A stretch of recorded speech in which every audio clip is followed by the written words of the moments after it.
I went from this, this, and then this, and now I'm here.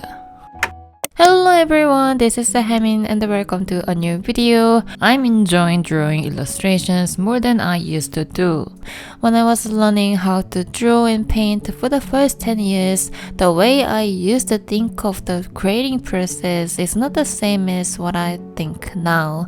I used to think that only amazing art skill makes the artist special and stunning. At the time, I might focus on the result too much rather than the process of creating art. In today's video, I'm going to share some tips and habits that I wish I built earlier when I was struggling with making an interesting illustration of characters, background, and the scenery. Also, hopefully my video can help anyone who's about to begin an art journey, and I really hope you guys make less mistakes and grow as an amazing artist. These are the topics that I'm going to mention in this video, and let's begin. The very first one, decide a theme to start a new artwork. I suggest drawing with a theme that you want and to practice with for at least for a month.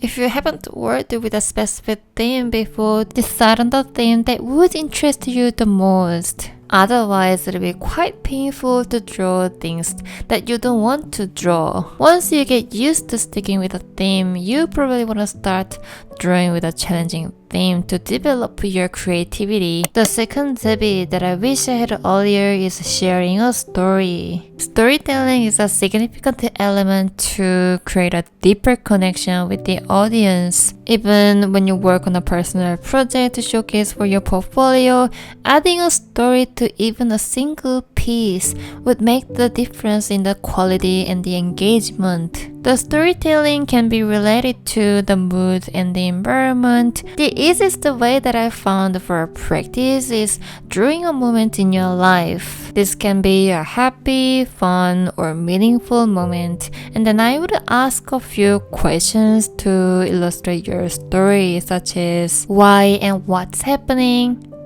whose perspective is, how are you feeling in the moment? Please think about these questions when you share a story through your artwork. This will help draw interest from the audience. The next habit that I wish I had earlier is creating an inspiration board. If the project is long, I would make a mood board in a document to save on my computer. If the project is short, I would save the visual resources online such as Pinterest folders so that I can come back to the folders when I work on a similar themed project. The reason why we should keep an inspiration board is to help us brainstorm and to make a plan with combining ideas, colors, textures, and mood. While looking at the inspirational photos, it makes us stay on a track with the goal that we are aiming for. The inspiration can be from your experience or someone's work. What I get inspired from other artists or creators is mostly like color, mood, or even specific postures. But when I started drawing sketches, I do prefer using photos from real life, which links to the next tip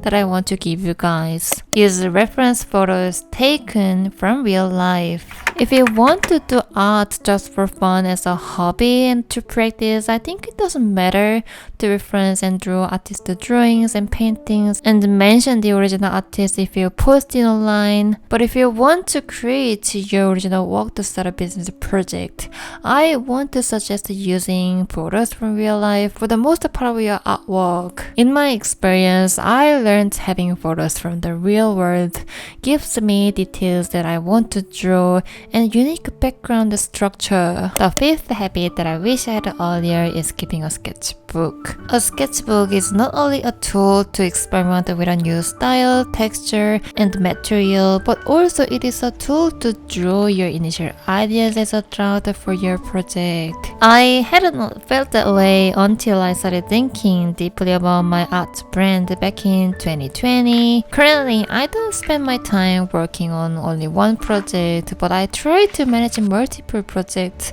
and submit for competitions and commissions. To be able to work everything at the same time, you probably have to come up with new ideas as quickly as possible to meet the deadlines. A sketchbook is the tool you need to keep track of the process of your projects. The last habit that I really wish I had earlier is developing my own style. I always wish I understood the variable art styles a lot earlier. I used to think that I had to draw in the way the teachers would like, and the final work had to meet the expectation of what people would think. I was very conscious of what people would judge when I told them the art that I wanted to make. I think during the year 2016, when I was a third-year student in my university, I started feeling sad that I had to keep making a creation in the style that I didn't want to. I had the worst depression for the last 2 years at my university.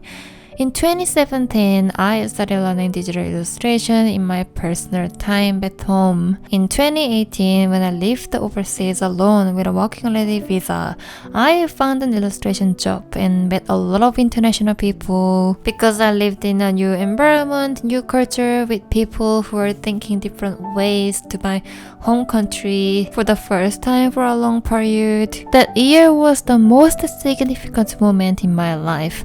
I learned how to be proud of my artwork in my art style. Also, everyone has different taste. I never imagined that I could draw what I'm currently creating back in the time when I was in my early 20s and during my teenage years. I could develop my art technique because I spent a lot of time to practice to get those habits and through communicating with people online. Thank you so much for clicking on my channel and watching my video. I really hope you guys grow as an amazing artist that you wanna be and enjoy your art as much as you want. Have a wonderful, lovely day, and I'll see you in the next video. Bye!